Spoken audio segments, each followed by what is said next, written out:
En el libro de Apocalipsis encontramos los mayores movimientos de la historia. Y aquí encontramos también el movimiento adventista del séptimo día, capítulo 10. En el capítulo 9 encontramos allí otra religión que hoy día toma lugar, la religión de Islam. En el capítulo 17 encontramos otra religión importante, la iglesia papal o la iglesia católica, apostólica y romana. Y ahora vamos a ver cómo todas estas iglesias tienen un papel que jugar en la historia humana, sobre todo al final de la historia humana. Pero también en el capítulo 12 encontramos allí las tres etapas de la iglesia. La iglesia primitiva de los apóstoles, la iglesia perseguida durante la Edad Media y la iglesia remanente, la que guarda los mandamientos de Dios y tiene el testimonio de Jesucristo, en el verso 17.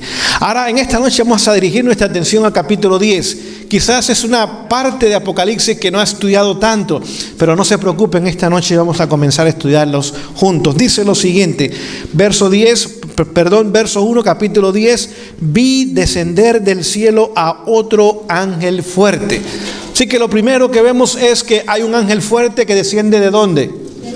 Del cielo. Este ángel no cae del cielo, este ángel desciende del cielo. Hay una gran diferencia.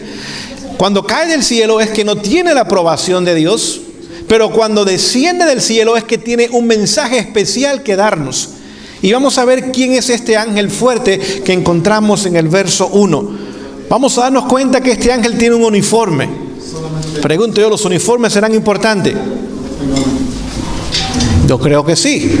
Pregunto yo, ¿el bombero tiene su uniforme? ¿El juez tiene su uniforme? ¿El doctor tiene su uniforme?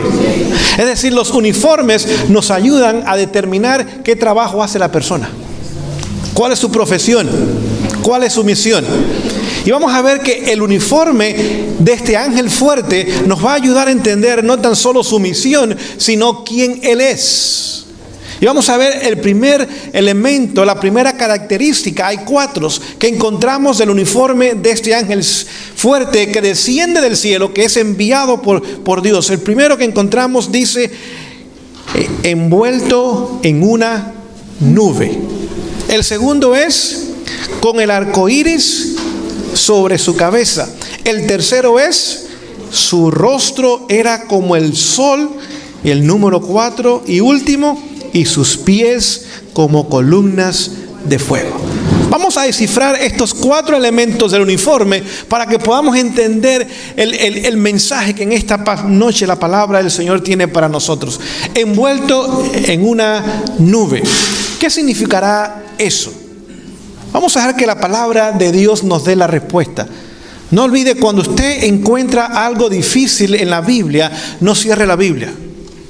Porque la Biblia es su propia interpretadora. Ella misma se interpreta. No vaya a las noticias, se va a confundir. No vaya tampoco al ser humano, lo va a confundir. Deje que la misma palabra de Dios le dé las respuestas. Vamos a ver esto de nubes, ¿qué significa? En el mismo libro de Apocalipsis capítulo 1, y vamos a ver otros versículos. Mantenga su dedo en el capítulo 10, vamos a regresar ahí en unos momentos. Dice lo siguiente, he aquí que viene con las nubes. Otra vez encontramos la palabra nubes. Y todo ojo le verá, y los que le traspasaron, todos los linajes de la tierra harán lamentación por él. Sí, amén. Así que vemos que otra vez las nubes están involucrados con qué evento. Su segunda venida, no la primera, su segunda venida. Y cuando venga viene con las nubes. Note, no viene en las nubes. ¿Notamos la diferencia? Sino que viene con las nubes. Vamos a continuar buscando otro versículo que podamos nosotros entender. Vamos al libro de Mateo. Libro de Mateo capítulo 24. Mateo capítulo 24, y vamos a leer allá el verso 30 y 31. Dice lo siguiente.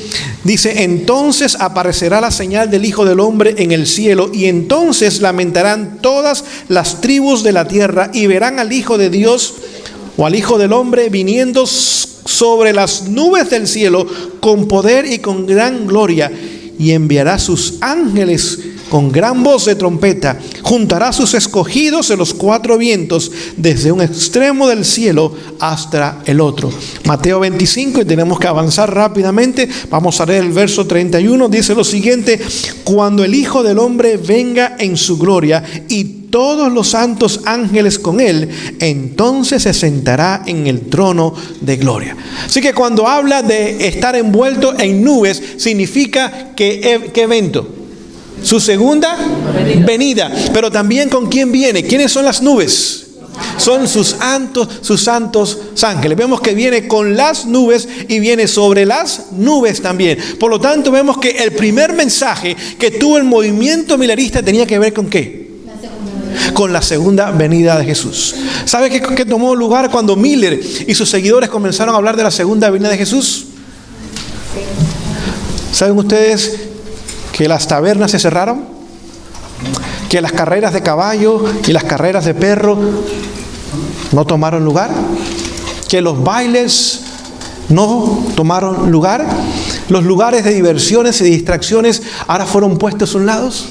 Es decir, lo que hizo que la gente pusiese toda su atención en la palabra de Dios es que comenzaron a predicar que Cristo viene ¿cuándo? Pronto. Querida iglesia adventista del séptimo día, ese es nuestro primer mensaje. Cristo viene y viene pronto. No, pero no están animados ustedes, están muy callados en esta noche. Debiéramos gritar ese mensaje. Debiéramos decirle a toda nación, tribu y lengua y pueblo que la venida del Señor Jesús está más cercana que cuando nosotros creímos. Y cuando la gente se dé cuenta que el tiempo está por terminar, cuando la gente se dé cuenta que las cosas de esta vida no tienen valor, ahora pondrán su atención en las cosas espirituales y se prepararán para la segunda venida de Jesús.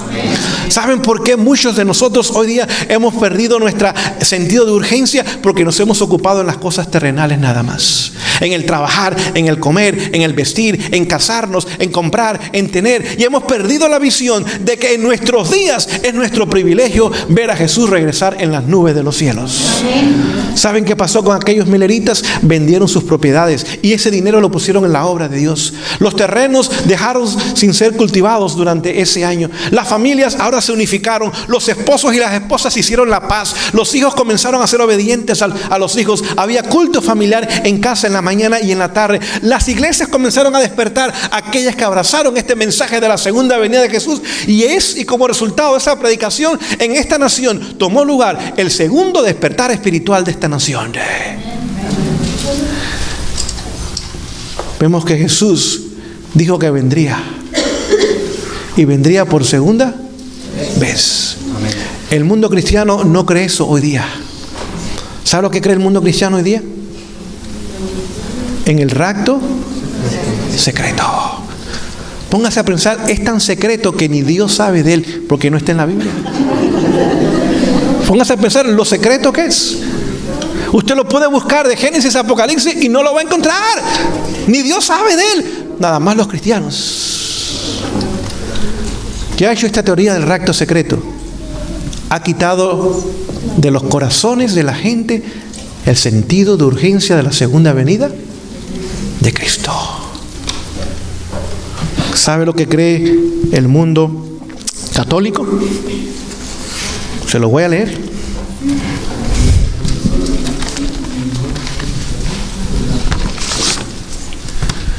Esto es de septiembre del año pasado. Esto está fresco todavía. Tienes nada más 5 o 6 meses nada más.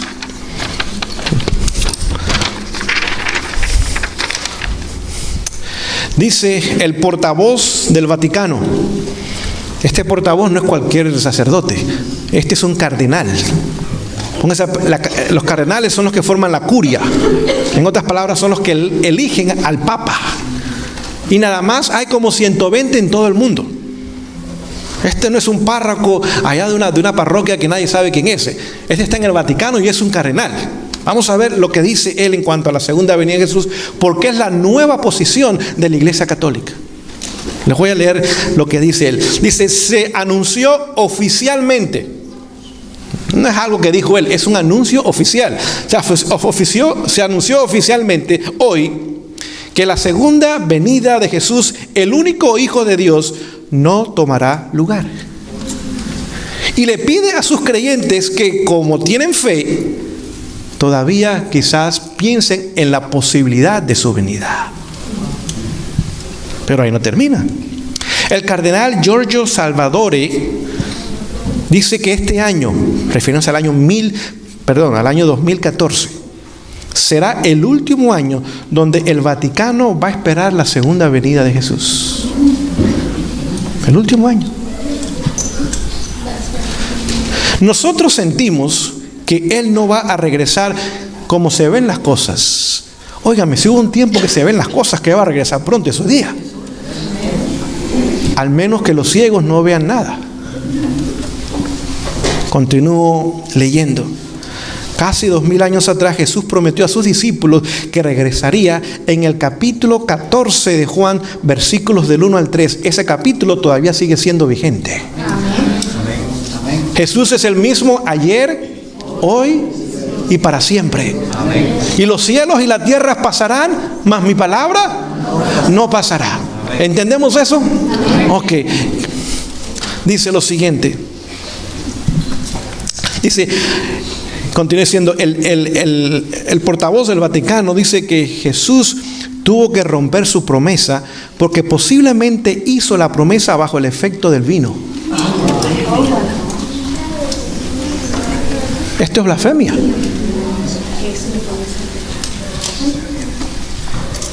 Continúa diciendo, sabemos que Él tenía la habilidad de cambiar el agua en vino, pero eso tiene sus altas y bajas. Todos hacemos promesas, pero no las podemos cumplir cuando somos o estamos ebrios. Y Jesús no era diferente. Termina diciendo el portavoz del Pentágono. ¿No creen en la venida de quién? De Jesús.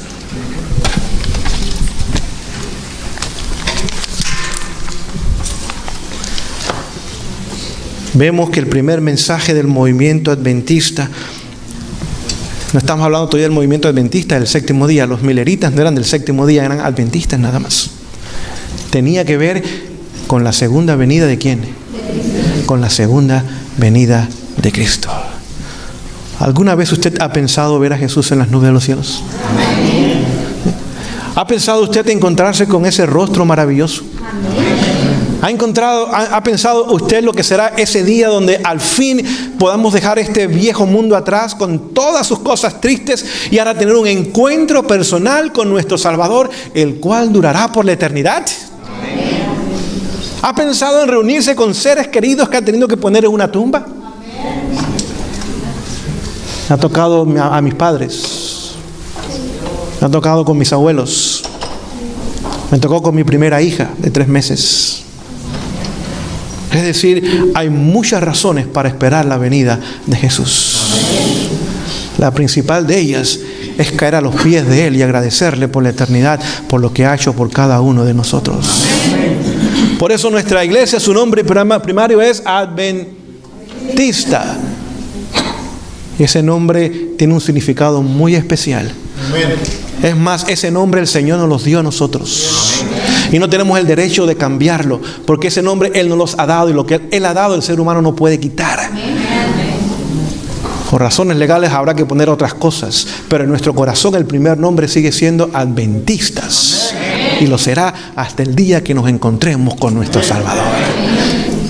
Dice el apóstol Pablo en Hebreo que su venida no tarda. Que el que ha de venir, vendrá y no tardará. Aquel que piensa que su Señor se tarda en venir, ¿quién es? En Mateo 24, que el siervo, ¿qué siervo es?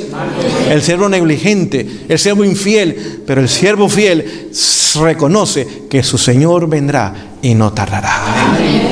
¿Qué más encontramos en este segundo uniforme? Vamos a regresar otra vez a Apocalipsis capítulo 10. Vimos que el primer mensaje del movimiento milerista tenía que ver con la venida de Jesús. El segundo nos dice lo siguiente, ya lo leímos, vamos a leerlo una vez más, con el arco iris sobre su cabeza. Así que el segundo uniforme tiene que ver con un arco iris. Pregunto yo, ¿cuándo en la historia fue la primera vez que la Biblia habla de un arco iris?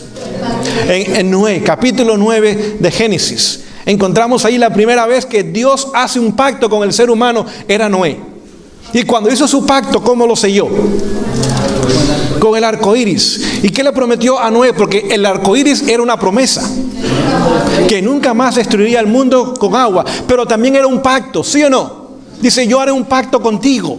Y ese pacto es que no va a destruir más el mundo con agua. ¿Ha cumplido Dios su promesa? A pesar de que la maldad hoy día, como dijo él también, ha alcanzado el nivel del mundo antediluviano, todavía su promesa la ha cumplido. Pero vamos a ver también que hay otro arco iris en la palabra de Dios. En el libro de Apocalipsis lo vamos nosotros también a encontrar. Vamos a ir allá rápidamente para que podamos verlo. Capítulo 4, el verso 3. Apocalipsis 4:3 dice lo siguiente: y el aspecto del que estaba sentado era semejante a piedra de jaspe y de cornalina, y había alrededor del trono un arco iris semejante en aspecto a la esmeralda. Así que vemos el arco iris otra vez sobre el trono de ¿quién? Sobre el trono de Dios. ¿Qué significa ese arco iris sobre el trono de Dios? Ese arco iris representa el pacto que Dios tiene con su pueblo hoy día, y vamos a verlo en un momento. Pero también representa el carácter de aquel que está sentado sobre ese trono. Pregunto yo, ¿el azul qué representa? Obediencia. ¿El rojo qué representa?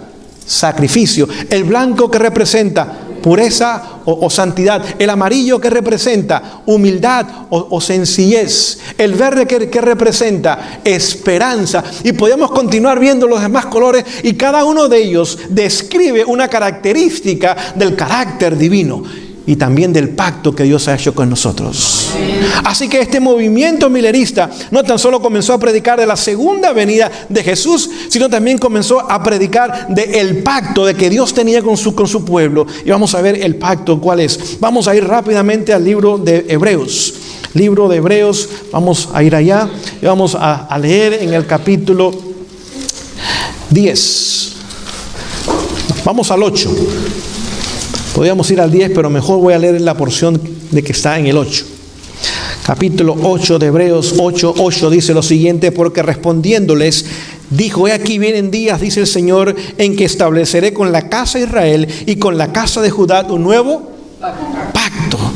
¿Con la casa de quién? ¿Quiénes son los judíos hoy día? Nosotros. Hoy día el judío no es el que vive en el Medio Oriente, no es el judío étnico. El judío hoy día es aquel que está en Cristo. Como lo sabemos, Gálatas 3:29 dice que si estamos en Cristo, somos descendencia de Abraham, y también que somos herederos de todas las promesas. Así que si estamos en Cristo, somos nueva criatura. Pero hablando espiritualmente, somos el pueblo de Dios, somos el Israel de Dios hoy día. Dice, llegará el momento que haré un nuevo pacto con ustedes. Y continúa diciendo, no como el pacto que hizo con sus padres el día que los tomó de mano para sacarlos de la tierra de Egipto. Porque ellos, noten, no fue Dios, ellos no permanecieron en mi pacto y yo me desentendí de ellos, dice el Señor. Así que este primer pacto fracasó. ¿Por culpa de quién? De culpa del pueblo, no por parte de Dios. Verso 10. Por lo cual este es el pacto que haré yo con la casa de Israel. Después de aquellos días, dice el Señor, pondré mis leyes, ¿dónde? Exactamente. Y sobre su corazón las escribiré y seré a ellos por Dios y ellos me serán a mí por pueblo. Otra vez vemos que ahora Dios hace un pacto con nosotros. Y ahora cuando el movimiento adventista, después de ir lugar al movimiento adventista del séptimo día, una de las cosas que comenzó a hablar, que comenzó a enseñar, que comenzó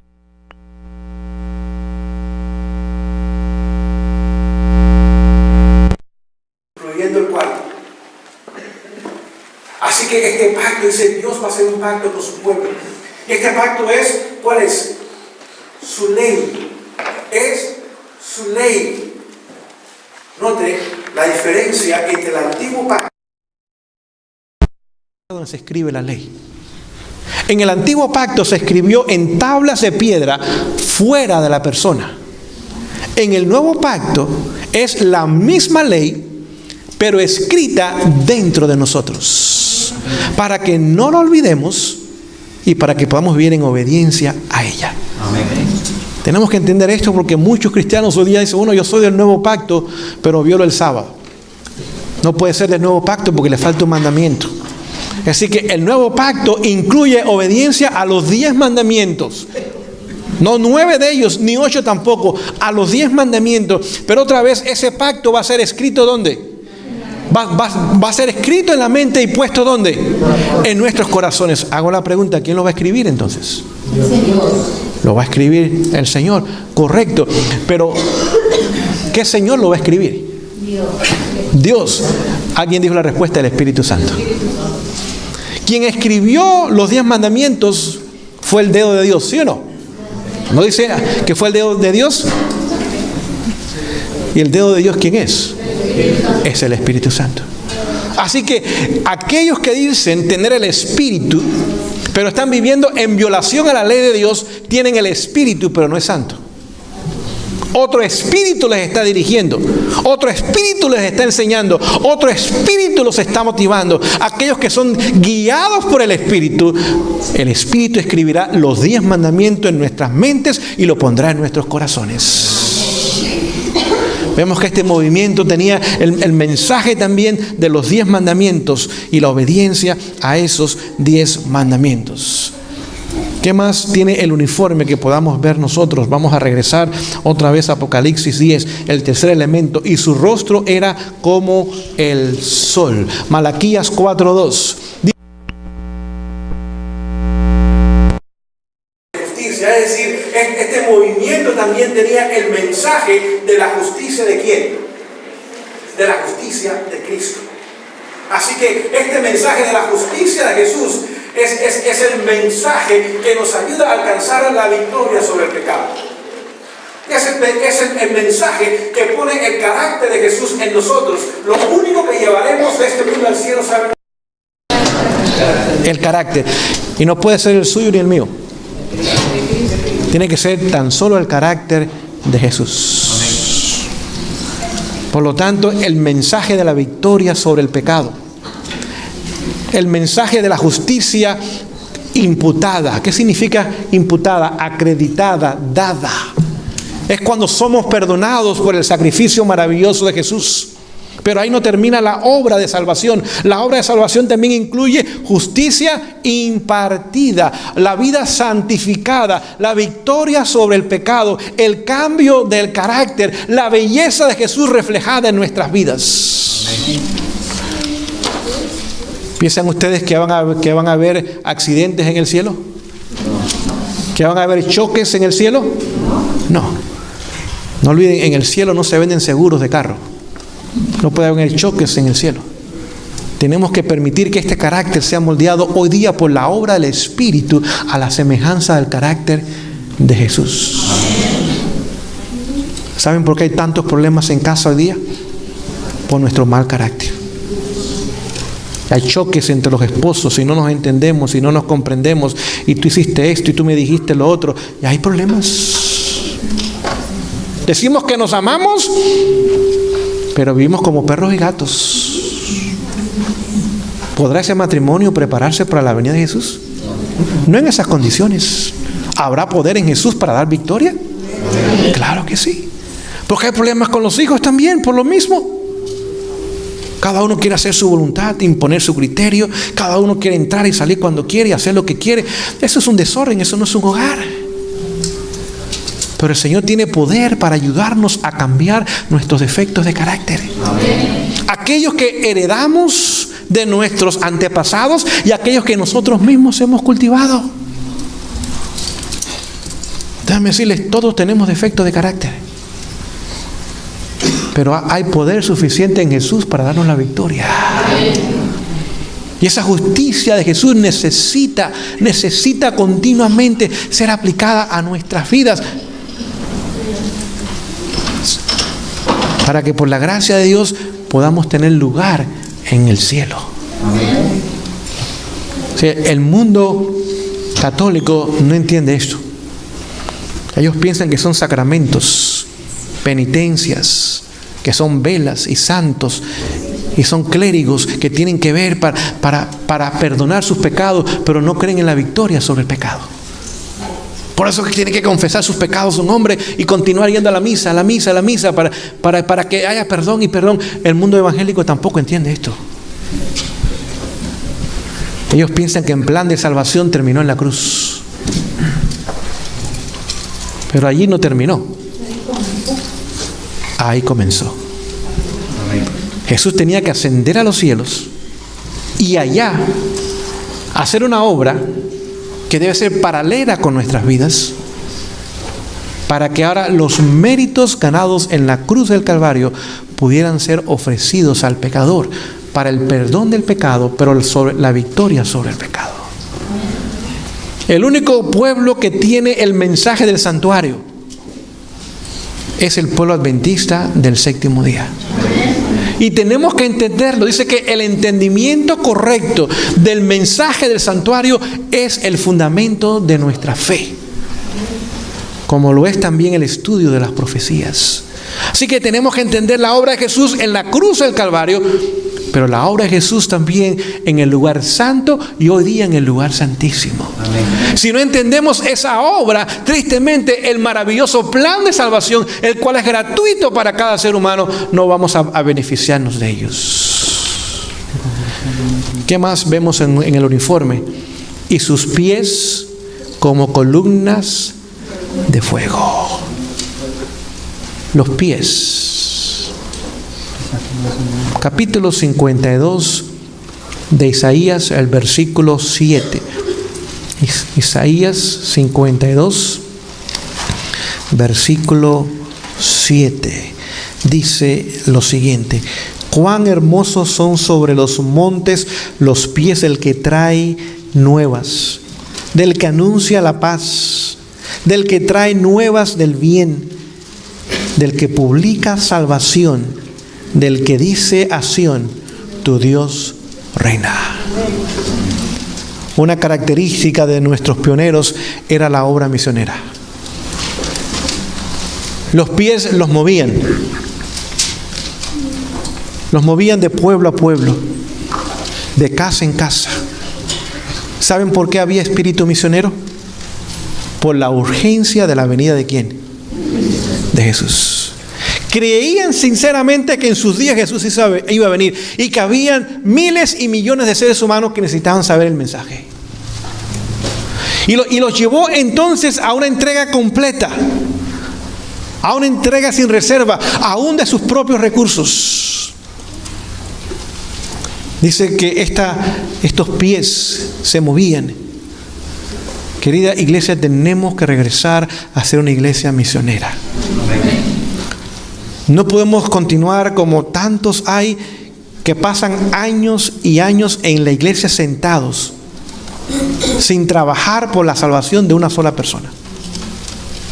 Tendrán cargos, tendrán responsabilidades, tendrán dones y talentos, tendrán recursos, tendrán influencias, tendrán muchas cosas, pero nuestra misión no es simplemente venir a este lugar para ser alimentados. Nuestra misión es traer a otros a este lugar para conocer a Jesús. ¿Saben ustedes cuántos quedaron después del Chaco? Menos de 50. Poquitos. ¿Saben que la mayoría también eran jóvenes? Escuchen esto. Eran gente ya mayores, eran gente arrugadas y con canas. No es que no puedan venir a la iglesia, pero la mayoría eran jóvenes. En su adolescencia, algunos de ellos. Uriah Smith tenía 12 años. Elena Harmon tenía 16 años. Wagner tenía 21 años, ya no era un adolescente, pero estaba joven. Jaime tenía 24 años. Y un número de ellos eran jóvenes. Y estos jóvenes abrazaron en amor a Jesús este mensaje y dijeron: tenemos que comunicarlo. No había internet, no habían smartphones, no habían computadoras, no habían teléfonos, no habían carros, no habían aviones, no había nada de las cosas que hoy día hay. Pero ¿saben ustedes que sí tenían un compromiso con Jesús? Número 1, conocían las Escrituras. Número 2 y número 3, creían fervorosamente en la inminencia de la venida de Jesús. Queridos jóvenes, quiero lanzarle un desafío en esta noche. Propónganse que su generación será la última en el planeta Tierra. La última, no más.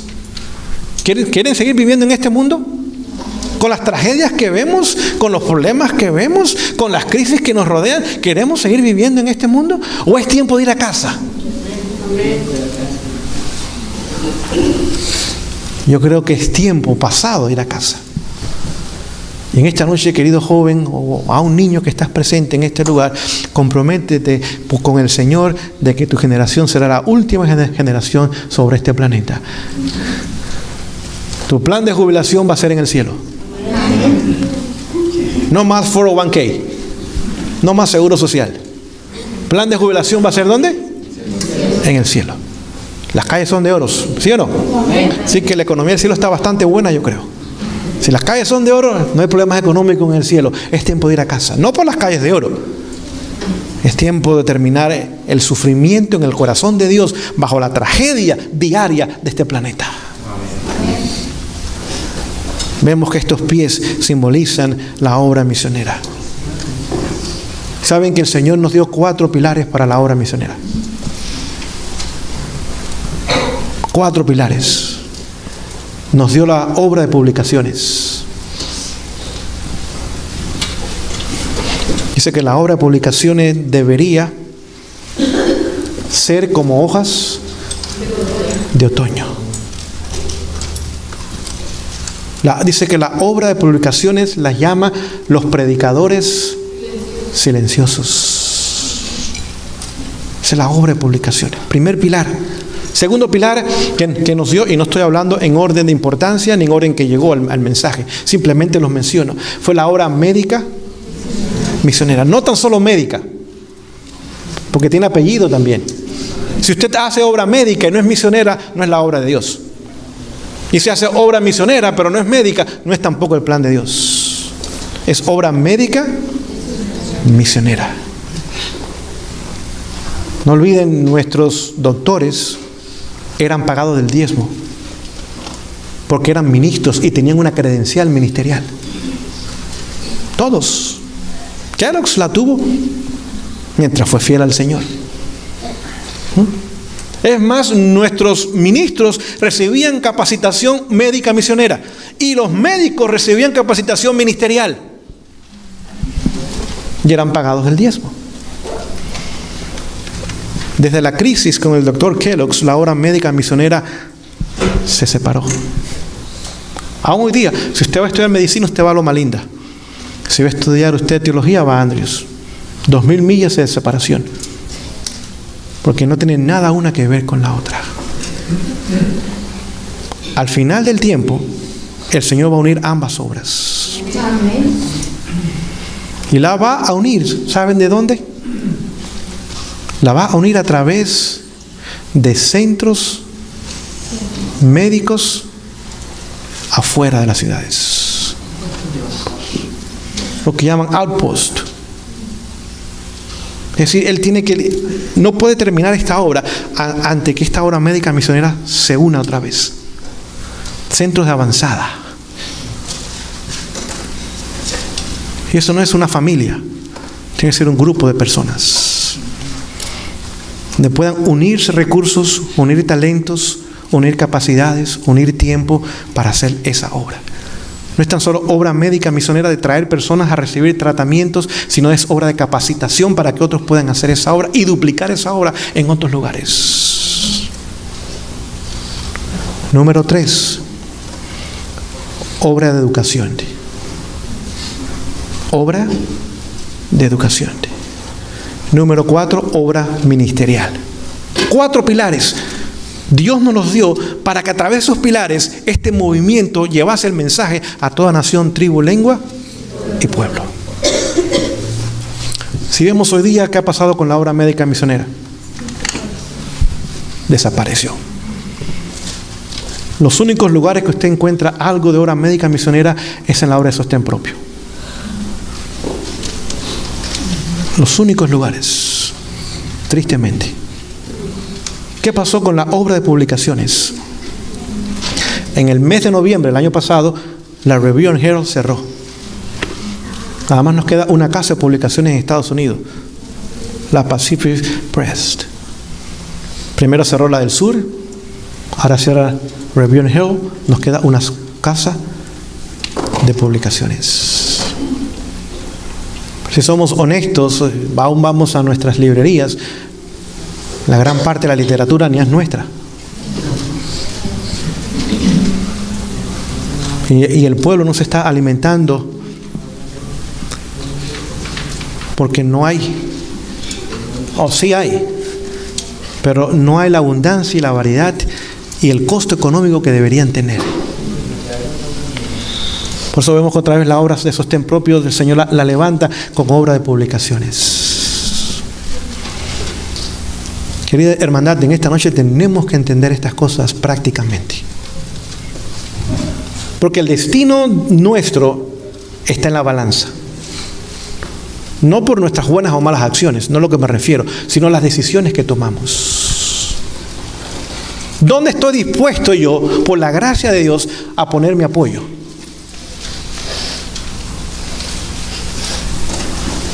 El Señor tiene que ayudarnos a contestar esa pregunta.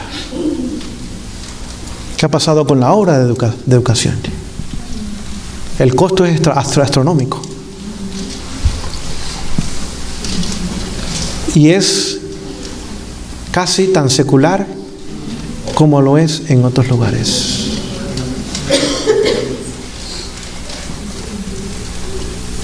El énfasis no es en este libro. El énfasis es en libros escritos por hombres, en deportes competitivos, los cuales no deben tomar lugar entre nosotros. Nuestra obra educativa tiene características distintivas. Dios dice que en primer lugar, nuestro énfasis en la obra educativa era en la formación del carácter. Dice que la obra educativa es la obra de redimir. ¿Entendemos esa declaración? No es información nada más. No es matemática y física y geografía. Hay lugar para esas cosas. Pero el primer lugar, la obra educativa nuestra, su característica primaria era redimir. Hago una pregunta, padres, ¿entendemos eso? ¿Entendemos eso?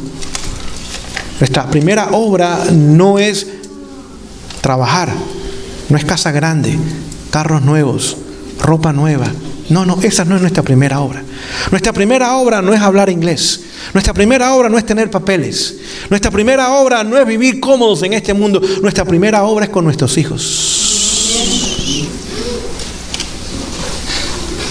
Y hoy día no entendemos estas cosas. El Señor nos dio el libro El Hogar Cristiano, nos dio el libro La Conducción del Niño, nos dio el libro Consejos para Maestros, Estudiantes y Padres, pero nosotros no leemos. ¿Queremos ver el Chacal y Don Francisco el sábado de noche?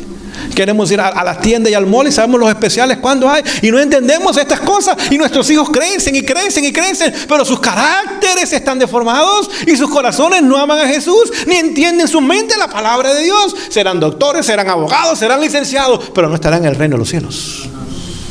¡Qué tragedia! ¡Qué tragedia!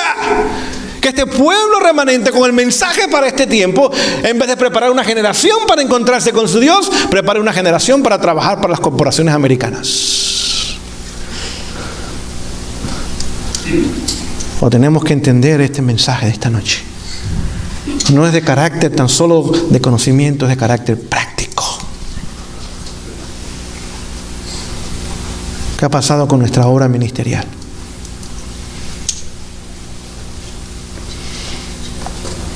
La obra primaria de los pastores no es dirigir las iglesias. ¿Saben que antiguamente los pastores ni eran miembros de la junta de iglesia? Ni miembros eran de la junta de iglesia. Los ancianos dirigían la iglesia. Fue durante la Segunda Guerra Mundial que un montón de hombres se fueron a la guerra Y ahora ya no había liderazgo en las iglesias, que ahora comenzaron a asignar pastores a las iglesias. Antes los pastores eran asignados a un territorio, no a ninguna iglesia. Léalo. Están los escritos todavía de los pioneros y de los hijos de los pioneros. En el año 1947 fue la primera vez que un pastor se asignó a una congregación. Antes se asignaba a una zona. Por ejemplo, el pastor fulano de tal, vamos a mandarlo al territorio de Dallas. Venía aquí a Dallas, estableció una iglesia en el norte, después vamos al sur a hacer otra iglesia, después vamos al este, vamos a hacer otra iglesia, y vamos al oeste a hacer otra iglesia, y después vamos al downtown a hacer otra iglesia. Y cuando terminaba, pues ahora vamos a ir al territorio de Houston. Eran territorios. Ni eran miembros de la junta de iglesia, mucho menos dirigir la junta de las iglesias. Y hoy día, los pastores no tan solo dirigen la junta de iglesia, dirigen la junta y dirigen la iglesia. Y no pasa nada sin su consentimiento y su presencia.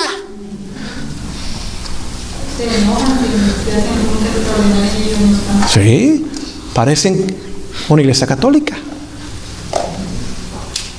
Pero el pueblo no conoce esto porque no entiende estas cosas.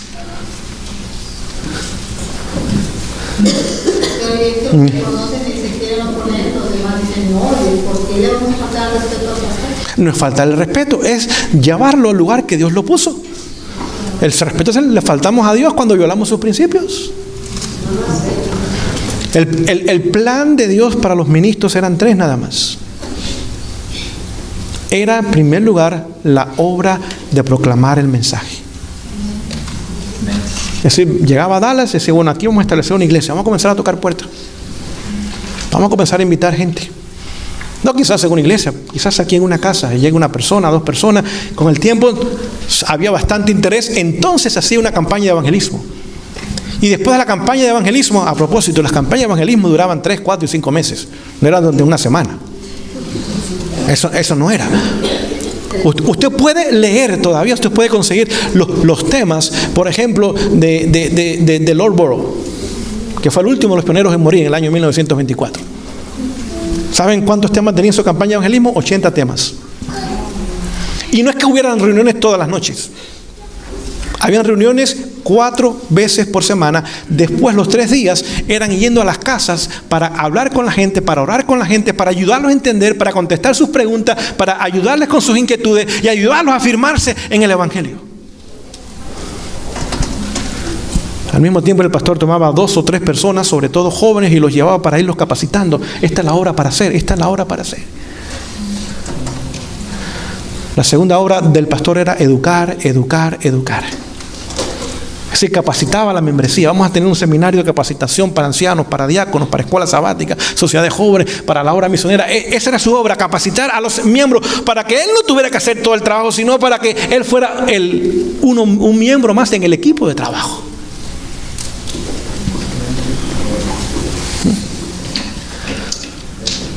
Y la tercera obra del pastor era entonces ayudar con las funciones de la iglesia. Cuando había Santa Cena, había bautismo, bodas, alguien moría, él estaba allí, por supuesto, para oficiar en esas ceremonias.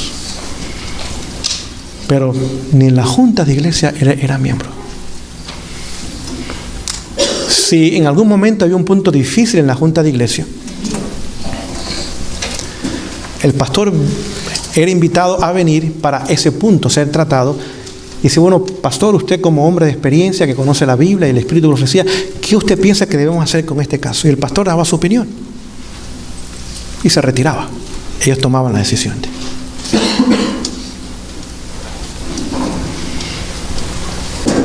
Pero hoy día hemos adoptado el método ministerial evangélico, donde el pastor es el todo de la iglesia. Saben que por eso los pastores tenían tiempo para preparar temas bíblicos, no entretener a la gente, no chistes y cuentos y aventuras y narraciones interesantes. No, era un estudio profundo de las Sagradas Escrituras. Pero hoy día, como son el director de la iglesia, no tienen tiempo. Hay llamadas para esto y tienen que ir a tal lugar y tienen que comprar esto y vender lo otro. Es el todo de la iglesia. Esa no es su función. Por eso la mayoría de los pastores están quemados.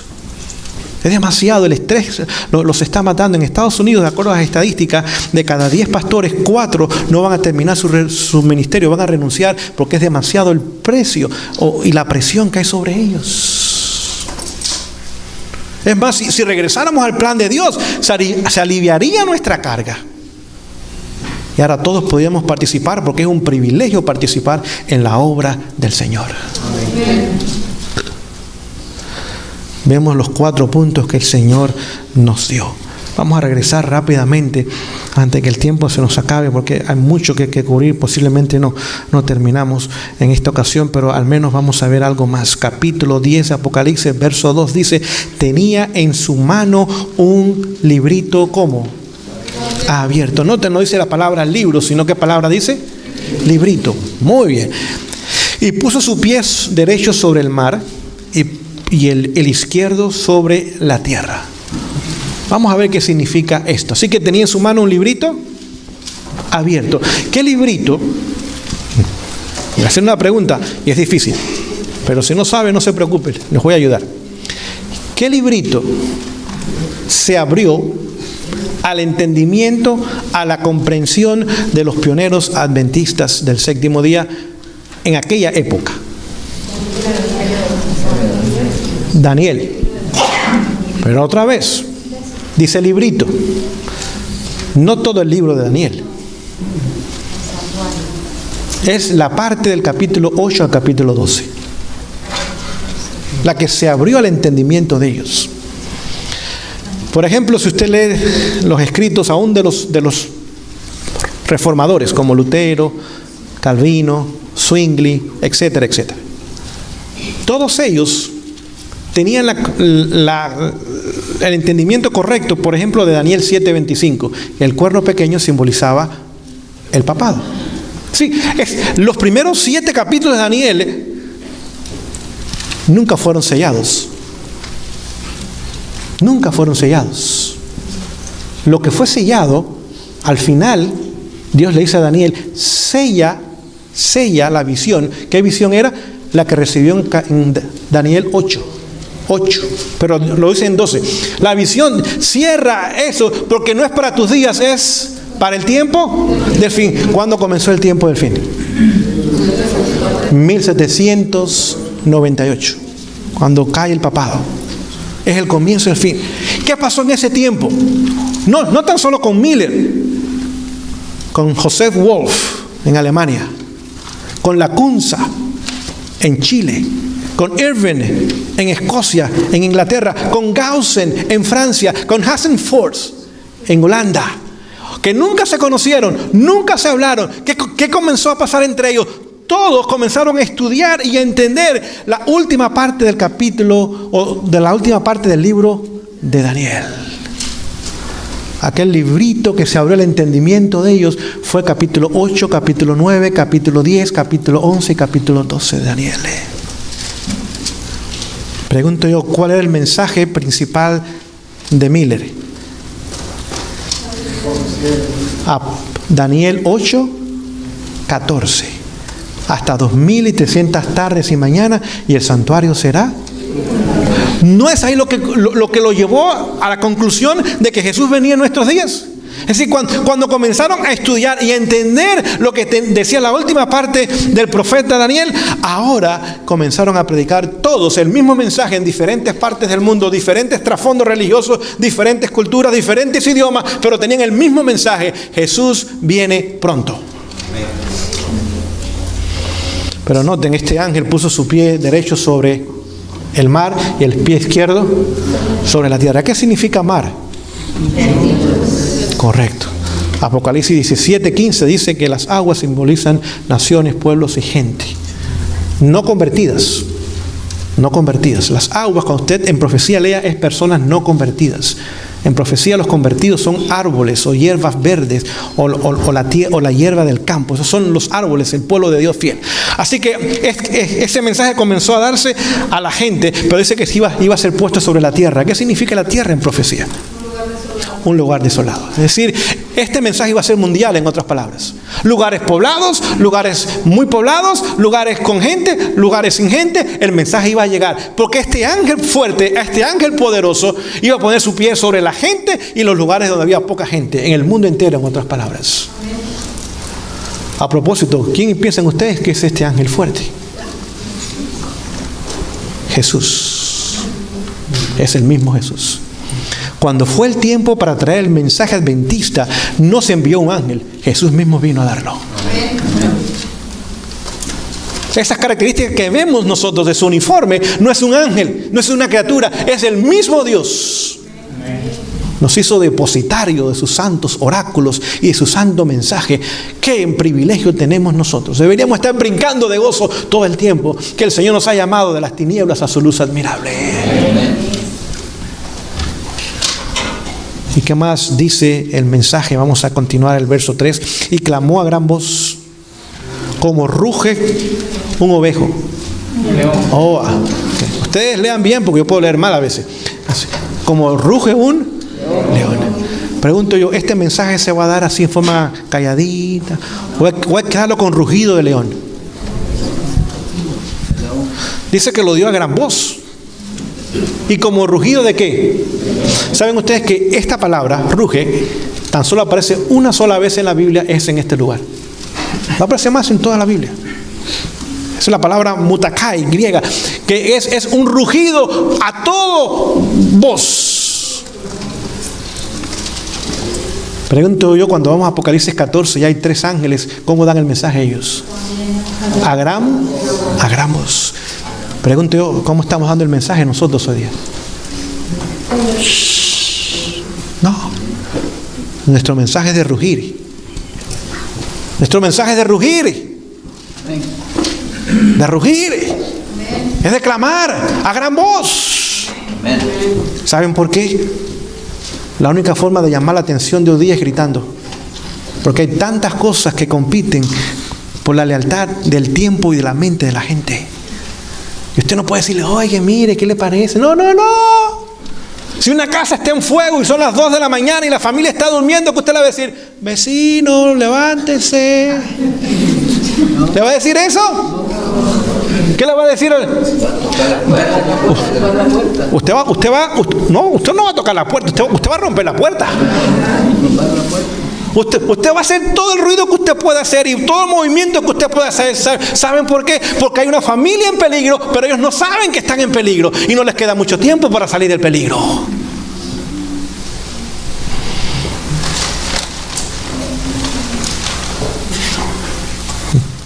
Poco tiempo después del año 1844, Satanás se reúne con sus demonios y tiene consultas.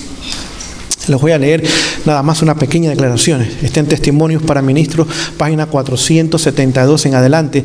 El capítulo se llama Las trampas de Satanás.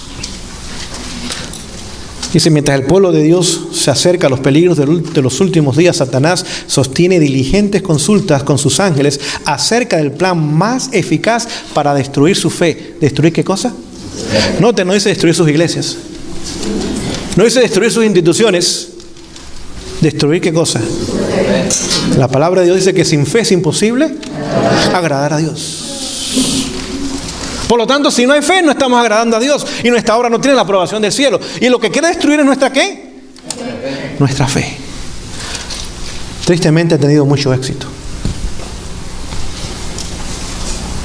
Porque la fe del pueblo hoy día, y nos incluimos a nosotros también, no somos mejores que nadie, necesita crecer. Necesita crecer. El mismo apóstol Pablo, Romanos 10:17, dice que la fe viene por el oír y el oír de la televisión. De la palabra de Dios. Hoy día no somos un pueblo que estudiamos palabra. Somos un pueblo de Facebook. Somos un pueblo de internet. Somos un pueblo de noticias. Somos un pueblo de películas, somos un pueblo de deportes, somos un pueblo de tienda, somos un pueblo de fiestas, somos un pueblo de compromisos familiares, de compromisos sociales, de compromisos religiosos. Hoy día hay poco estudio serio de las Escrituras. ¿Y qué pasa con la fe entonces? La única forma que viene la fe es ¿por qué? Por el oír y el oír de la palabra. Aún muchos de nuestros púlpitos están desprovistos de la palabra. No hay palabra. No hay palabra. ¿Cómo se hizo el universo? Por la palabra de Dios. ¿Cómo se sostiene el universo? Correcto. ¿Hay poder en esa palabra? ¿Es grande el universo? ¿Es complejo el universo? ¿El hombre ha podido ver el fin del universo? No, porque es infinito como su creador. Dice que tiene contadas todas las estrellas y las llama por su nombre. Pónganse a pensar, en nuestra galaxia nada más tiene más de 500 billones de estrellas. Y el Señor le tiene nombre a cada uno y sabe dónde están. Y por lo menos estiman que hay 100 millones de galaxias en el universo hasta el momento. Y el número va en crecimiento. El poder de su palabra. ¿Cómo Jesús derrotó a Satanás en el desierto? ¿Un escrito? Está. ¿Conocía Jesús las Escrituras? ¿Argumentó con el enemigo? ¿Fue su elocuencia lo que lo convenció a él? ¿Le dio un cassette del pastor para que lo escuchara? No. Cada vez que vino una tentación, dijo, ¿escrito? ¿A dónde lo llevó? A la palabra. Hay poder en la palabra. Hay poder en la palabra, pueblo. Pero tenemos que entrar en la palabra y permanecer en la palabra. Apocalipsis 13:3 dice que el mundo entero se va a maravillar detrás de la bestia. ¿Sí o no? Sí, pero el mismo apóstol que escribió Apocalipsis escribió el libro de Juan. ¿Y qué dice allá? Vamos un momentito, vamos a leerlo. Juan capítulo 17. Juan capítulo 17. Juan capítulo 17. Vamos a leer una hermosa declaración en esta noche. Verso 14 dice, yo les he dado, ¿qué cosa? Tu palabra, y el mundo los aborreció, porque no son de quién, del mundo, como tampoco yo soy de dónde, del mundo. El mundo se va a maravillar detrás de quién, de la bestia. Pero los que están en la palabra no son de dónde, del mundo. Por lo tanto no van a seguir a la bestia, van a permanecer en Cristo. Pero si no estamos en la palabra, nos estamos preparando para seguir ese poder falso que hoy día se está levantando más que nunca y tomando la supremacía del mundo, entrando todas las organizaciones políticas, económicas, educativas y a todas las iglesias también. Entendemos estas cosas, pueblo de Dios. No estamos jugando en esta noche, no estamos entreteniendo gente en esta noche, lo estamos llevando a la palabra, porque hay poder en esta palabra. Tenemos que ir a casa y abrir nuestras Biblias. Hay que cerrar revistas, periódicos, hay que cerrar el laptop. Hay que quitarnos de Facebook, porque tenemos que estar en the book, no en Facebook. Amén. Tenemos que poner prioridades correctas de nuestro tiempo. La primera hora del día, ¿a quién le debe pertenecer? A Dios. A Dios. No es al empleador, no es a la cocina, no es a la escuela, es a Dios. Amén. Tenemos que estudiar este libro y profundizar en él, porque este libro nos va a ayudar a no maravillarnos detrás de este poder papal. Permanecer en los caminos del Señor. Aunque los cielos se desplomen y la tierra se abra, nosotros seguiremos a Jesús. Vemos entonces, regresando otra vez a Apocalipsis capítulo 10. Vamos a rugir de hoy en adelante, ¿sí o no, pueblo? ¿Verdad? Gloria a Dios por eso. Verso 4 dice, cuando los 7 truenos hubieron emitido sus voces. ¿Cuántos truenos? Muy bien. ¿Qué significan truenos? Trueno significa la voz de Dios. La voz de Dios. No vamos a leer todos los versículos, pero si fuéramos a Apocalipsis 14:2, a Job capítulo 40, verso 9, Salmos 18, verso 3, nos habla que el trueno simboliza la voz de Dios. Cuando Dios habla, suena como truenos. Pero hubo 7 truenos, emitieron sus voces. Yo iba a escribir. ¿Quién iba a escribir? Juan. Yo iba a escribir.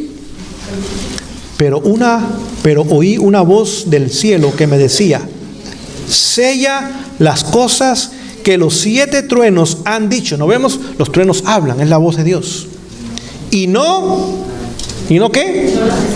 Y no las escriba. Vamos a ver algunas cosas que en esta noche yo quiero compartir con ustedes en cuanto a los 7 truenos, porque hay 7 eventos que tomaron lugar durante el tiempo de los pioneros nuestros. Dice lo siguiente: el primer trueno que sonó fue agosto 11 del año 1840, cuando la profecía indicó la caída del Imperio Otomano.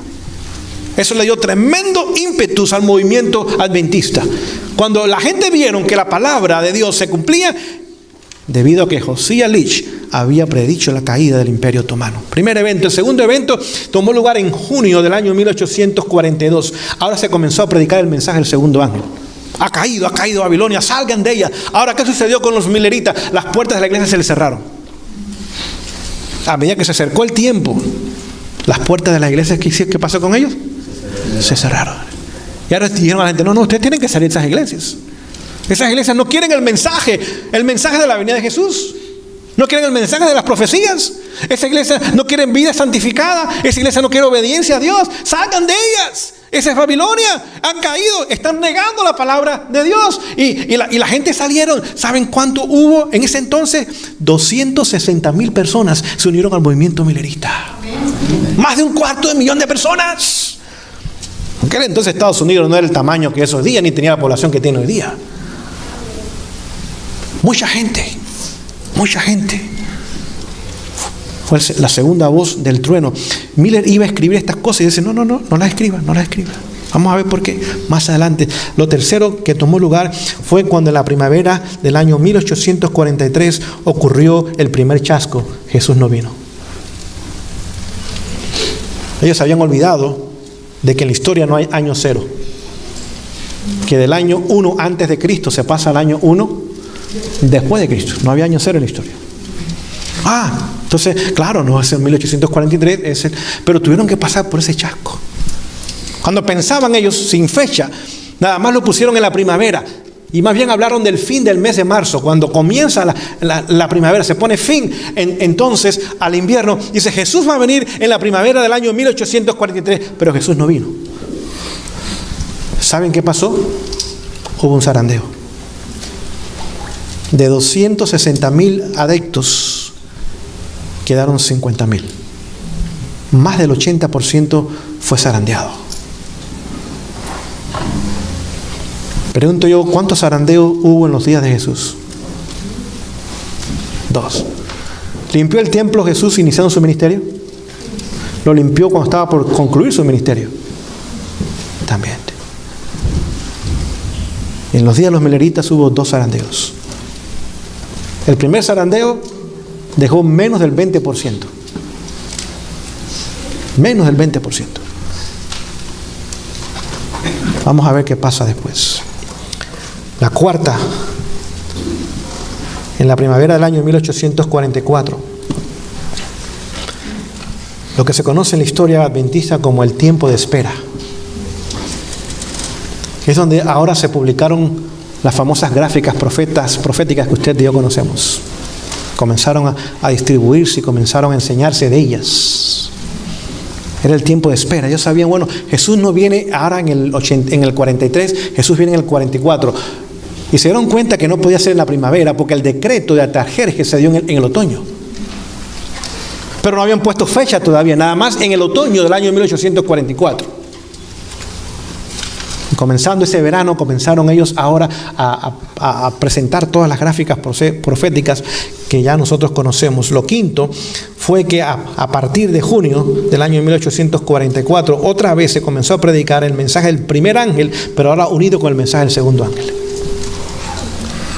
Lo sexto tomó lugar en agosto 11 a agosto 17 en Exeter, allá en un camp meeting en New Hampshire. Allí el pastor Snow puso la fecha del 22 de octubre del año 1844. Ese fue el quinto evento. ¿Cómo se llama eso? El clamor de la medianoche. Es decir, cuando ellos en agosto, póngase a pensar, agosto 17 termina el campamento, y Jesús iba a venir, de acuerdo a sus calculaciones, el 22 de octubre del año 1844. ¿Cuánto tiempo restaba? Un poquito más de 2 meses. Y ese periodo se llama el clamor de la medianoche, porque ahora dijeron, el novio está por venir, es la medianoche de la historia y tenemos que dar un clamor porque el novio va a venir pronto. Lo séptimo de estos 7 truenos es cuando el 22 de octubre del año 1844 Jesús no vino por segunda vez. El gran chasco. De 50,000, ¿saben cuántos quedaron? Menos de 50. ¿Saben cuánto es eso? 99.9 afuera. Afuera.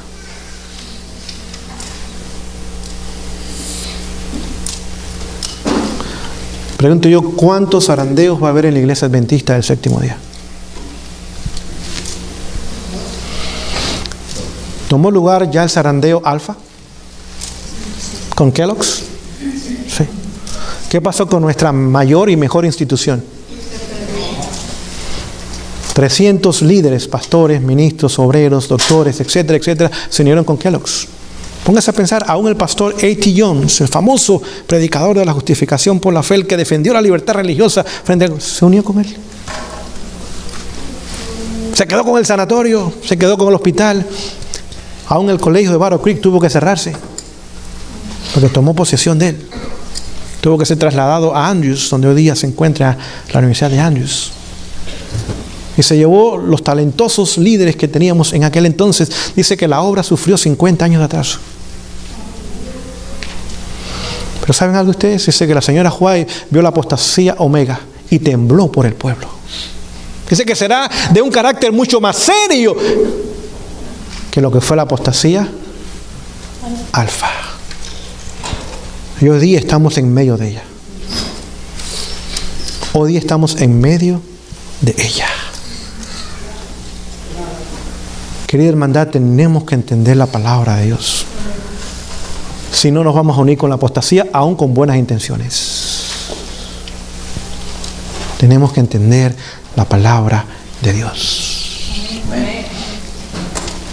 ¿Qué libro trajo la apostasía alfa? Porque hubo un libro que trajo la apostasía alfa, que escribió Kellogg's, de panteísmo, el templo viviente, como panteísmo. ¿Qué libro dio inicio a la apostasía Omega?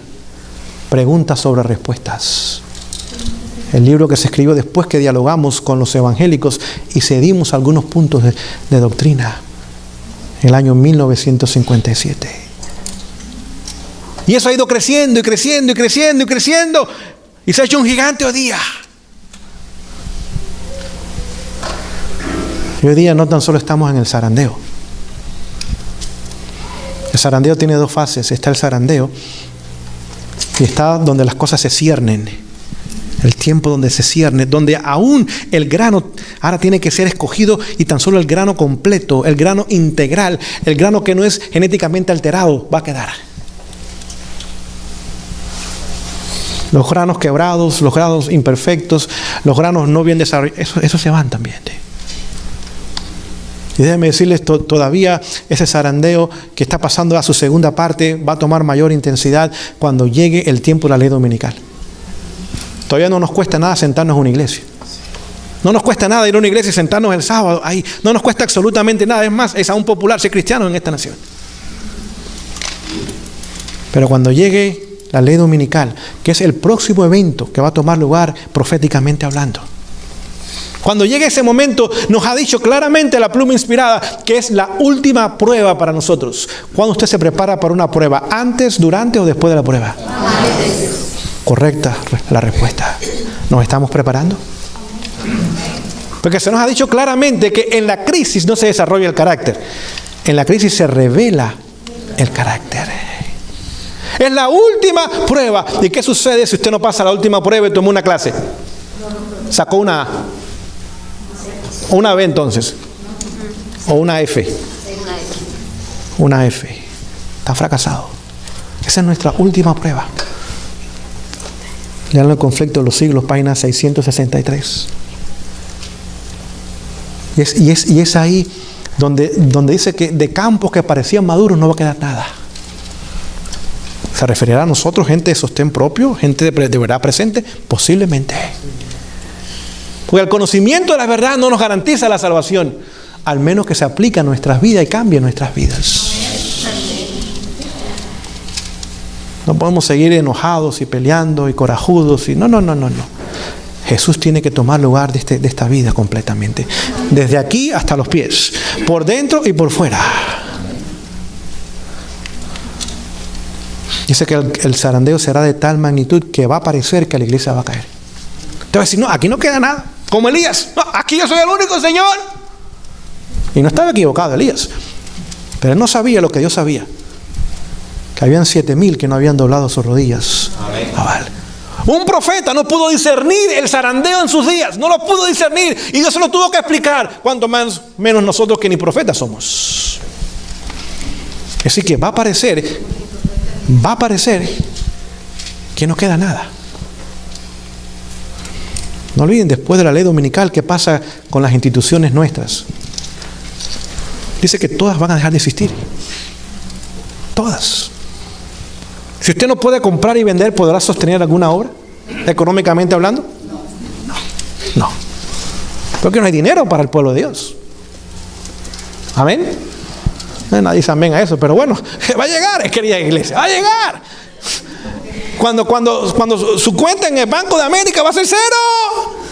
Cuando su casa no va a valer nada. Su carro no va a tener ningún valor. Cuando no puede ir a comer ni al Taco Bell. Cuando no pueda poner gasolina en el tanque de su carro. Vamos a ver quién queda entonces. Dice el profeta Jeremías que si no pudieron correr con los de a pie, ¿cómo van a correr con los de a caballo? ¿Estamos corriendo con los de a pie hoy o estamos corriendo en el carro? Tenemos que correr con los de a pie hoy. Tenemos que ir creando resistencia física, preparación física y espiritual sobre todo. Espiritual sobre todo. Vemos que cuando llegue ese momento, dice que la fe de cada uno será probada individualmente. Mi esposa no va a estar a mi lado.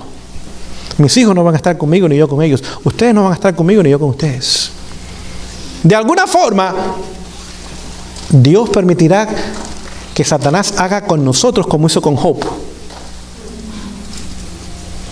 Pregunto yo, ¿apretó la tuerca de Job, Satanás? ¿Hasta cuánto?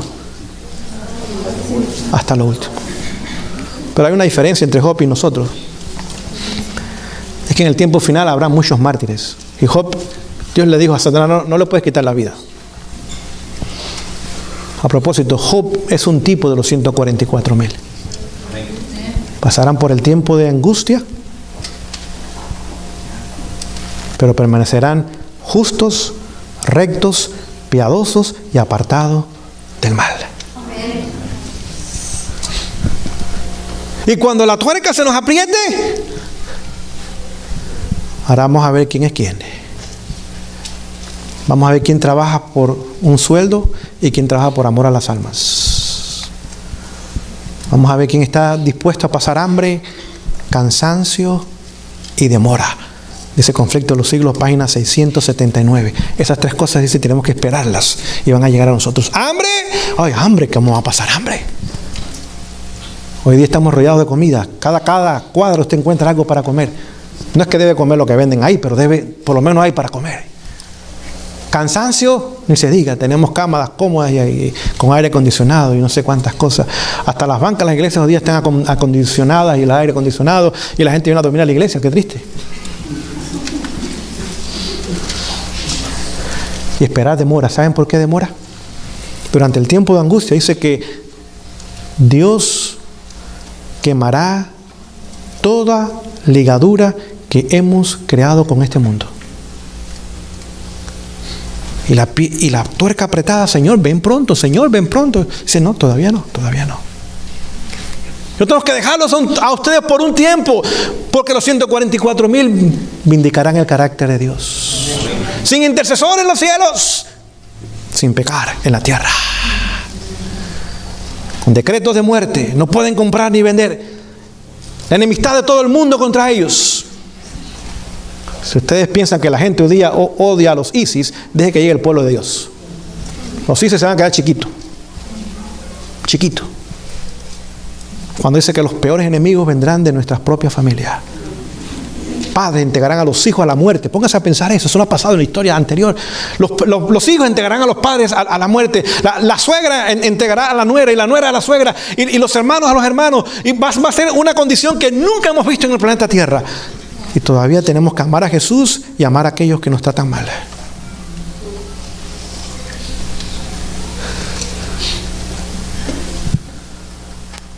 Vamos a ver entonces quién permanece cuando la mayoría nos diga adiós.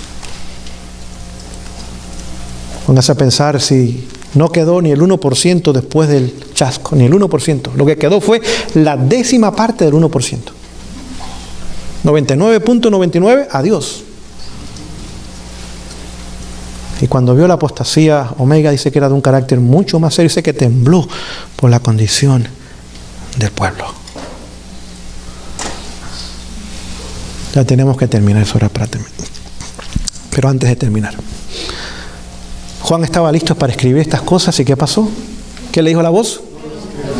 No le escribas. Es decir, Juan contempló el chasco. Pero el Señor dice, no lo escribas. Mi pueblo tiene que pasar por esa experiencia sin saberlo. Sin saberlo. ¿Qué hubiera pasado si Jesús hubiera venido el 22 de octubre del año 1844? ¿Cuántos de los 50,000 que estaban preparados, o decían estar preparados, hubieran ido al cielo? Menos de 50. Noten, y los que no estaban preparados estaban más preparados que nosotros. Vendieron sus casas, no sembraron ese año, dejaron sus trabajos. Ninguno de nosotros ha hecho eso hoy día. Y no estaban preparados. ¿Qué de nosotros hoy día?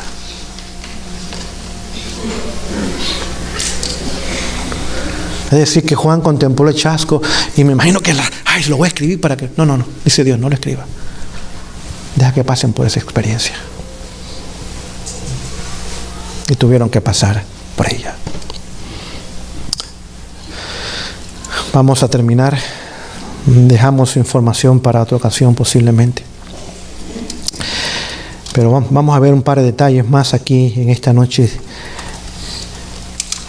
Verso 5 dice, y el ángel que vi en pie sobre el mar y sobre la tierra levantó su mano al cielo y juró por el que vive por los siglos de los siglos, que creó el cielo y las cosas que están en él, la tierra y las cosas que están en ella, el mar y las cosas que están en él, que el tiempo no sería, ¿qué cosa?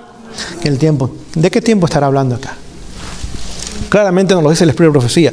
El tiempo de profecía con fechas terminó en el año 1844. Tiempos proféticos, porque tienen comienzo y tienen fin, no habría más. Bien claro lo dice. Bien claro lo dice en el original.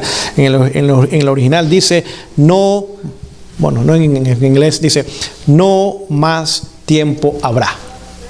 Bien claro. Entendamos esto. Hoy día hay personas que están enseñando la doble aplicación profética. Están tomando los periodos proféticos de Daniel 12, 1290 días, 1335 días, 1260 días, y lo están poniendo en el futuro en forma literal. Que en este tiempo va a comenzar la ley dominical, en este tiempo se termina la gracia, en este tiempo pasa esto.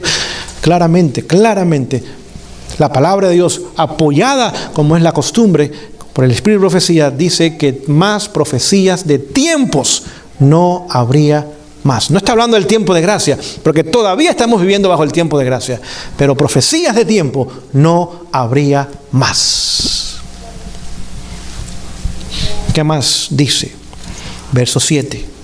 Sino que en los días de la voz del séptimo ángel, cuando él comience a tocar la trompeta, el misterio de Dios se consumará, como él lo anunció a sus siervos. ¿Quiénes? Los profetas. En otras palabras, cuando comienza a sonar la séptima trompeta, no olvide, la sexta trompeta terminó de sonar cuando cayó el Imperio Otomano, 1840. ¿Cuándo comenzó a tocar la séptima trompeta? En el año 1844. Claramente el pastor James White lo dice. Andrews también tiene la misma posición, el pastor Andrews. Y nunca fue contradicho por su esposa. Porque hoy día hay personas que están poniendo las trompetas en el futuro también. Pero ya estamos viviendo la séptima trompeta. Cuando esa trompeta comience a sonar, que ha de tomar lugar, entonces el misterio de Dios se consumará. ¿Cuál es el misterio de Dios? Vamos a Colosenses capítulo 1, verso 29. Colosenses 1, 29. Colosenses capítulo 1, verso 29. ¿Alguien lo tiene que lo quiera leer en voz alta?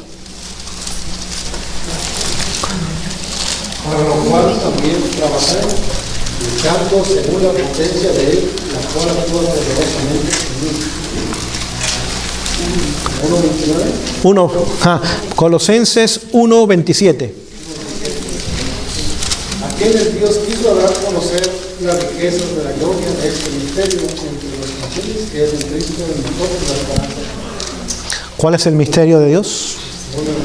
Cristo en nosotros, nuestra única esperanza de gloria. A propósito, en Efesios capítulo 6, verso 19, usted encuentra lo mismo. El apóstol Pablo hablando otra vez. Así que a partir del año 1844 comienza a sonar la séptima trompeta. Y ahora el misterio de Dios. ¿Cuál es el misterio de Dios? Que Dios, en su poder, hará que su pueblo refleje su carácter.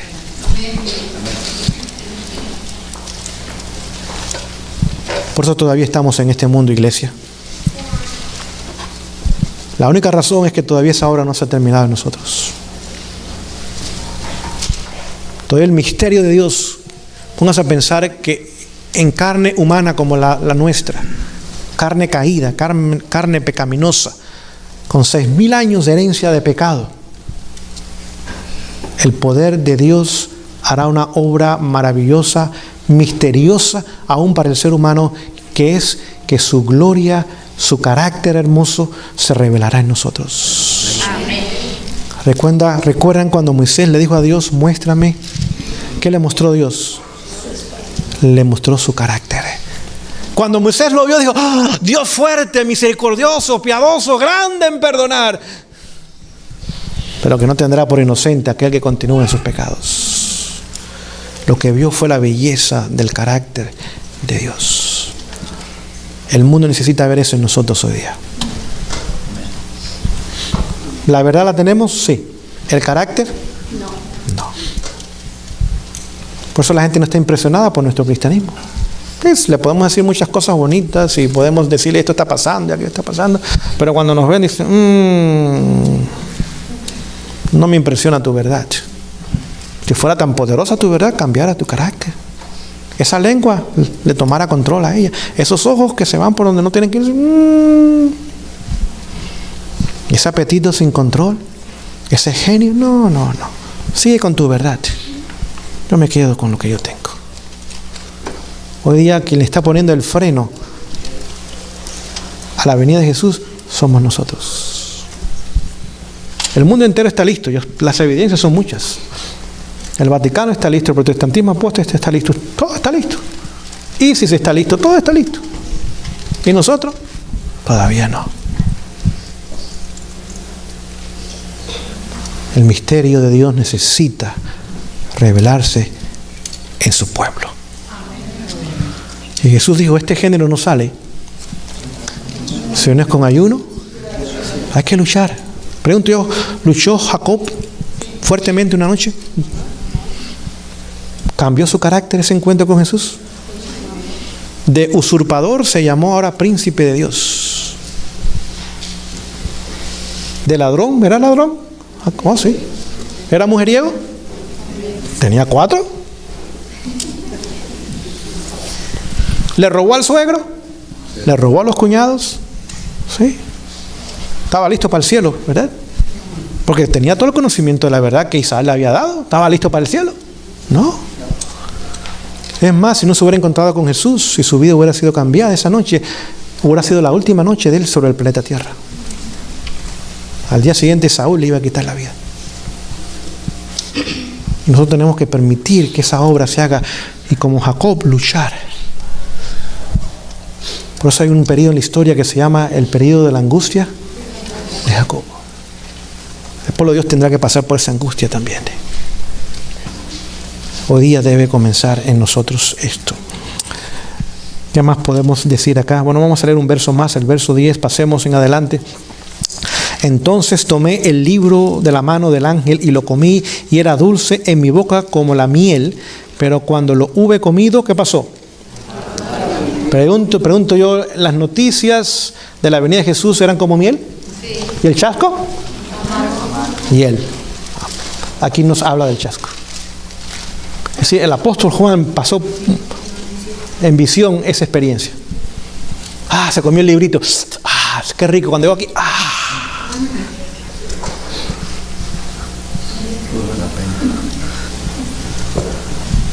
amargo. Y termino leyendo el verso 11. Y él me dijo: es necesario que profetices otra vez sobre muchos pueblos, naciones, lenguas y reyes. ¿Cuál es la misión y el mensaje de la Iglesia Adventista del Séptimo Día? Predicar. Y cuando vamos a predicar, ¿qué vamos a usar? Profecía. Claro, es la palabra. Dice que profetices. Pregunto yo, nuestro movimiento fue fundado y comenzó cuando la profecía lo indicó. Sí. ¿Tenemos un mensaje profético que dar a un mundo? Sí. Y tenemos que darlo, dice aquí, a pueblos, naciones, lenguas y reyes. Sí, tenemos que ir a la Casa Blanca un día. Porque el presidente Obama necesita saber esto. Ahora, que si no nos permiten, el Señor llevará a otra persona. Pero él necesita saber esto. El Congreso necesita saber. La Corte Suprema necesita saberlo. El mundo necesita saberlo. Y nuestro mensaje es de carácter profético. ¿Saben por qué? Porque la profecía tiene un carácter de urgencia. De urgencia. No nos permite sentarnos cómodamente. La profecía nos levanta y nos pone un carácter de urgencia para terminar la obra. Amén. Tristemente, hoy día hemos puesto a un lado las profecías. Decimos, las mismas cosas de siempre. Por 170 años, la misma profecía que esto y lo otro y lo otro. Querida iglesia, si hubo un tiempo donde la profecía es importante, es hoy día. Porque si hay un tiempo donde se están cumpliendo las profecías, es hoy día.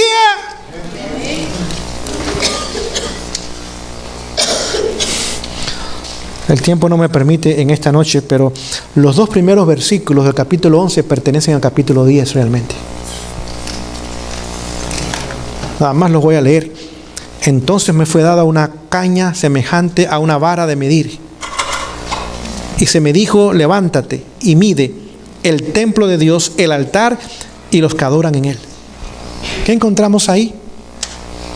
Ahí encontramos nosotros el comienzo del juicio investigador. Ahora se iba a medir, ¿sí o no? ¿No hay una caña para medir? ¿Qué es el juicio investigador? ¿No es tiempo de medir, de investigar? Sí.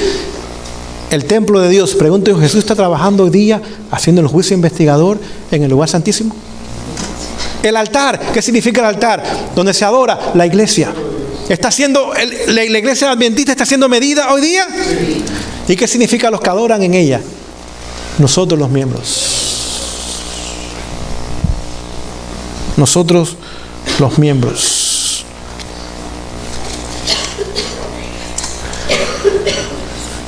No sé si lo traje para compartir con ustedes. Quizás no lo tengo acá. No. Bueno, ustedes lo pueden leer en Testimonios para la Iglesia, volumen 8, página 147 en adelante. Allí el capítulo se llama ¿Seremos juzgados? Dice que la iglesia adventista será puesta en la balanza de Dios. Y seremos juzgados Cuando hablamos de iglesia, hablamos de los miembros. De acuerdo a la luz recibida y a las oportunidades que Dios nos ha dado. Pregunto yo, ¿qué pueblo ha recibido mayor luz? Dos o tres personas saben nada más esto. Estoy en peligro yo aquí entonces. ¿Serán los mormones entonces los que han recibido mayor luz? Ok. ¿Qué pueblo ha tenido las mayores oportunidades? Sobre todo aquellos que hemos vivido en esta nación, rodeados de comodidades y con libertad.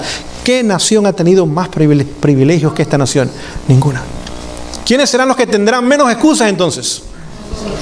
Nosotros. Es decir, cuando usted y yo llegamos a este país, nos pusimos en el lugar más peligroso. Porque más luz brilló sobre nosotros. Con toda libertad y rodeado de todas las bendiciones posibles. Y ahora esa luz nos ha puesto en primer lugar. Y Dios pide que vivamos a la altura de esa luz y esos privilegios recibidos. Vemos que otra vez ahí está el juicio investigador. En los cielos, para la iglesia y para el pueblo. El versículo 2 ahora habla del periodo de los 1260 días, donde 42 meses equivale a 1260 días. El mismo nos dice, durante ese tiempo no te preocupes, no mida, porque es el tiempo para los gentiles. El tiempo de supremacía papal no era tiempo de juicio investigador, era para los gentiles. Lo que está fuera del templo no lo midas, porque la iglesia papal nunca fue la iglesia de Dios. Nunca. Ahora, ¿Dios tiene ovejas en ese redil? Sí. Millones. El cielo estará lleno de ellos. Porque Dios juzgará a cada persona de acuerdo a la luz que ha recibido. Dios es misericordioso y justo también. ¿Cuál es nuestra misión entonces? Nuestra misión no es sentarnos en la iglesia. Nuestra misión es terminar a esta hora para ir a casa. Ahora, eso no nos va a hacer populares. No vamos a recibir aplausos ni premios. No. El enemigo ahora va a poner sus cañones enfocados hacia cada uno de nosotros. La vida se va a poner difícil, la tuerca se va a ir apretando. Pero no olvide que todo lo que necesitamos es la gracia de Cristo Jesús. Amén. Su gracia es suficiente. Vamos a levantarnos y terminar con la misión que el Señor nos encomendó. Espero que esta noche el capítulo 10 de Apocalipsis haya traído gozo a nuestros corazones, haya puesto en sentido de urgencia en nuestra preparación y en el cumplimiento de nuestra misión. El Señor les bendiga.